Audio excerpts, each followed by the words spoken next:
ہماری شریعت نے عورت کا اصل مقام اور اس کی اصل جگہ اس کا گھر بتلایا، اور بغیر کسی حاجت اور ضرورت کے عورت کو اپنے گھر سے باہر نکلنے سے منع فرمایا۔ قرآن کریم کی آیت ہے وَقَرْنَ فِي بُيُوتِكُنَّ وَلَا تَبَرَّجْنَ تَبَرُّجَ الْجَاهِلِيَّةِ الْأُولَى۔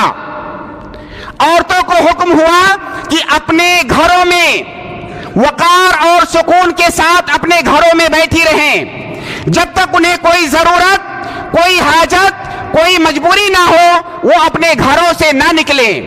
اس کا یہ مطلب ہرگز نہیں ہے کہ عورتوں کو کسی بھی صورت میں گھر سے باہر نکلنے کی اجازت نہیں ہے۔